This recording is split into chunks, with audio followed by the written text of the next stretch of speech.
Now today we are going to talk about negativity. It's about time somebody addressed this subject, man. It's been going on for way too long. You tired of this negative crap?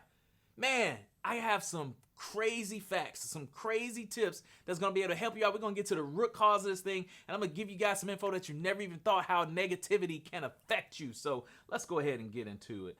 Today's topic is going to be based off of positivity. I know you like Markiss. The topic says negativity. That's right. We're going to smack it up, flip it, and reverse it. Positivity, the practice of being or tendency to be positive or optimistic and attitude. So let's just go ahead and get right into it. Today's topic is based off of persistence. It's a noun meaning hard work, rising from failures, achieving success through trial and error. You're going to fail over and over again. But if it was easy, everybody would do it. Now dust yourself off and get back to the grind. All right. Number one, how it affects the workplace. You know, everybody on here has a job. At least I hope you have a job. I don't care if you're the boss, the owner, employee, or whatever, but I'm imagining all my dosers got a job, right? So we're going to talk about how it affects the workplace. This is crazy, guys. Check this out. Okay, number one, it is the root cause of office stress and complaints. It affects your morale, your performance, and your productivity. One negative person can equal a miserable workplace. I'm going to say that one more time. One negative person, you have 250 employees. One negative person can create a miserable workplace. And last but not least, it will equal fewer friends and less success. So why Felicia?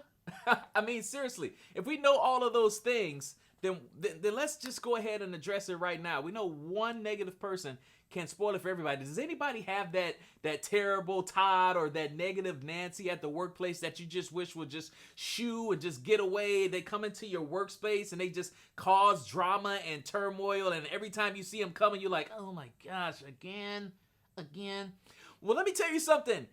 By you not addressing that issue, you are enabling the negativity to enter your workspace. And guess what ends up happening?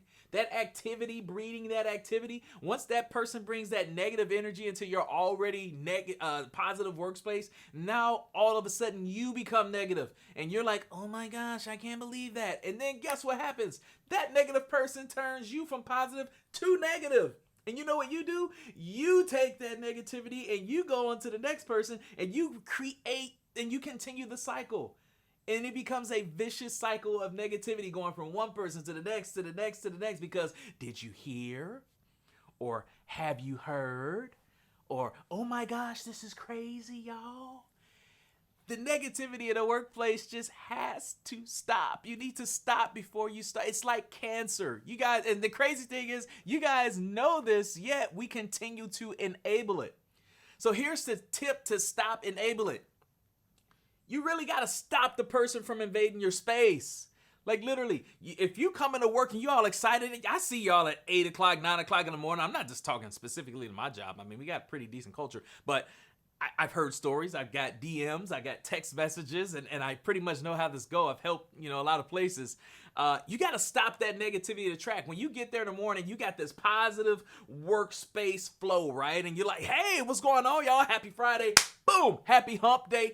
Boom. You in this great energy. But somewhere around 10:30, it just all starts going downhill from there. You want to know why? Because you let people invade your workspace with negative politic crap from the news last night, negative crap from sports, negative stuff in your personal life. Did you hear about what happened last night when you left? There's just stop. Like, you literally got to tell them, like, when you see them coming and they got their look on their face and they come to you all the time, right? So you already know what that face look like. You can see it from about 20 feet away. They start walking up to you, just shaking their head. They're like, wait till I take, bruh, stop right there. Stop.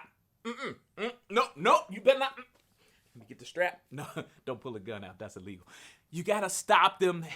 You got to stop them in their tracks. I'm busy right now. I'm being productive. I got a life I got to live. I got a family I got to support. I got a spouse I got to take care of. I got to make some money. I need some new stuff. Just stay that way. Like, you literally have to tell people stop. I promise you. You got to be dead serious with it. I don't have time for this today, Felicia. I don't got time today. Just maybe tomorrow. And then tomorrow may never happen. Just tell them to stop. I promise you. Just tell them to stop. Okay. 2, it affects your life negatively. Wait till you hear this. Check this out.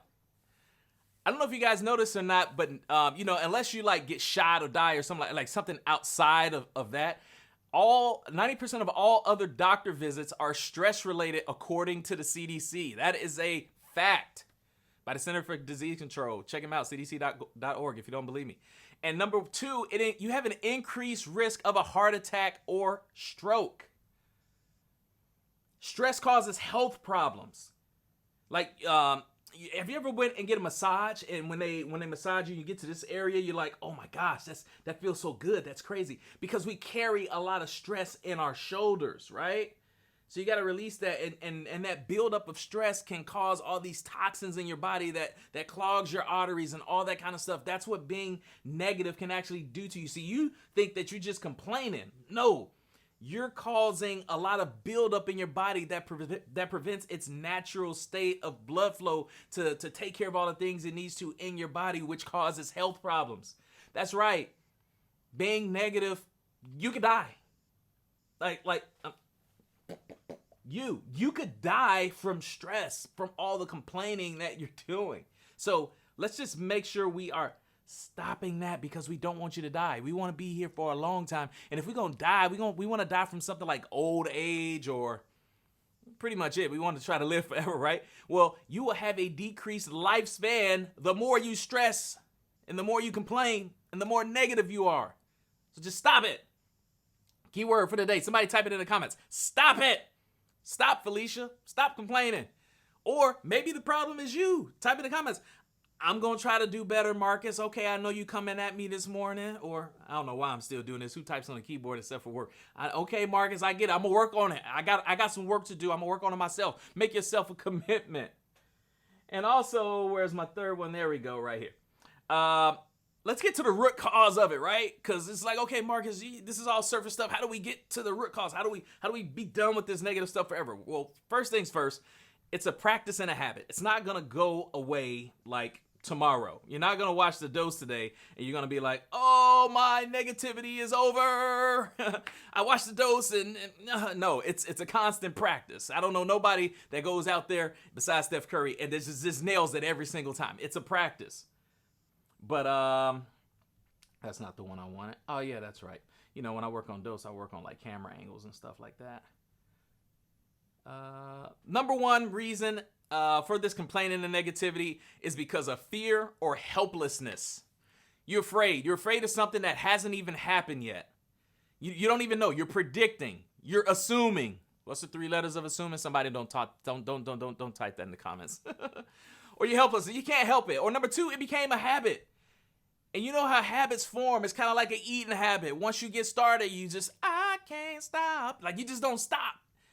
You know, and nobody's checking you. There's no checks and balance system for somebody telling you to stop. So you just continue to do it because you think it's okay. It became a normal part of your routine. And all of a sudden you look up and you become this negative person. Great.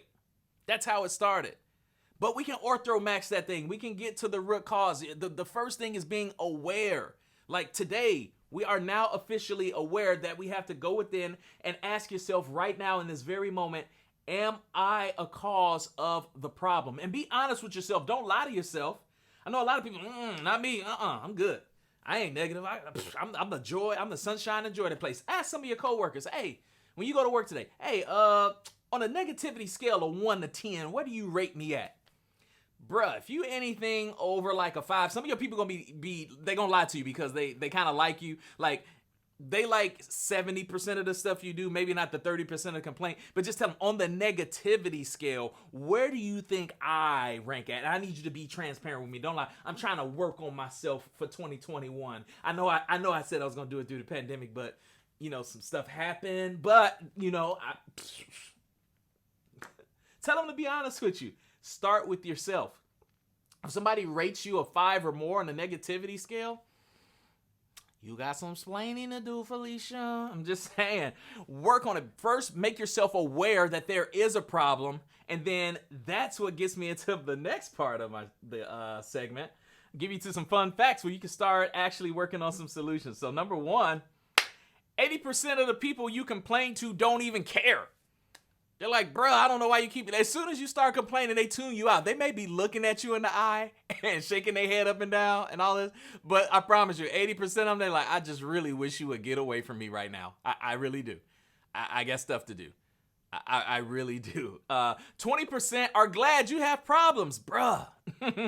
You gonna be failing. You so negative. You gonna be thrown off your game. You can't even be great because you so consumed with crap. They glad. They're glad that you got problems. Why give them that satisfaction by complaining to them? They don't care and they glad you got problems. What kind of sense does that make for you to continue to complain? Number 3, this is the most important with them. Complaints are a good thing because they equal thought generation for solutions. That's if you want to focus on being solution oriented. I pride myself on that. If there's complaints, I want you to come up to me. I want you to complain because complaints mean that there's an actual problem. But I don't want you to come up to me with complaint after complaint after complaint without at least 2 solutions. If you have a legitimate problem, I want to hear about it. But at least offer some alternative method that will bring some sort of joy or resolve the problem. See, when you focus on solutions, solving people's problems, that's when life gets better for you guys. So why not try that? Generate thought solutions of how you can make things better and offer that up. Does that make sense for you guys? Zach per tweet? Where did he go? He was supposed to say it. Well, I'll say it for him. Hallelujah. Somebody tag Zach per tweet right now. I love that guy. All right. So let's go ahead and recap for the people that came tardy to the party. How negativity cost you dearly. Number 1, it affects your workplace. I don't know if you guys know this, but negativity equates for like $250 billion per year. True story. Facts, B. Number 2, it affects your health. You can legit die from this. You can go to the doctor and rack up all those doctor bills because stress is causing you so much physical harm that you don't even see what's going on in your body. Number 3, like I said, we get to the root cause of some of it is just there. It's deeply rooted because you've been doing the same complaining and the same negativity day after day. But again, it gives you the opportunity to become solution oriented. And last but not least, there's 2 roads that you can take here, guys. 2 roads. You can take the positive road or you can take the negative road. The choice is yours. If you really enjoyed this episode today, guys, I'm looking all over like which camera, the dose try to be fancy, try to upgrade life sometime. Got me a new dose apartment. Guys, if you really enjoyed this episode, I need you to do me a favorite thing. If you could tag this out, if you could share this out, if you can make some sort of comment, I'm really trying to grow the Dose community because if you guys have stayed this long, what are we, 17, 18 minutes into this, clearly you found some sort of value. I need other people to get the value too. So please share this out to your buddies, share this out to your friends. Y'all know, and if you are tardy to the party or somebody tagged you into this video and you just want to get straight into the antidote, you don't, you just want to get straight to it, the best way to catch me is on, see, I try to load my videos, but it's all good. Here's the deal. On YouTube, if you just type my name, Markiss Stone, or The Daily Dose Show, you will see that I have over 100 videos out there providing value, edutainment, and great ways to start your day. You watch it on YouTube, you'll get straight to it. It just gets straight fire and facts. I edit every episode after I finish doing a live show. But the best way to catch me is live, Monday through Friday, 6:30 a.m. Eastern Time Zone. If you just go ahead and search Facebook for The Daily Dose Show, you'll see this big smile pop up. Go ahead and subscribe to that page. Hit the like button, turn your notification bell on. That's most important so you can always catch me live. I don't care if you're on Eastern time, I don't care if you're on Mountain time, just catch me when you catch me, man. I do what I do from the heart and I don't expect anything in return. I'm a kid from the south side of Chicago that's here to make the world smile and change people's lives. I hope y'all have a fantastic Friday and I will see you guys on Monday. Peace.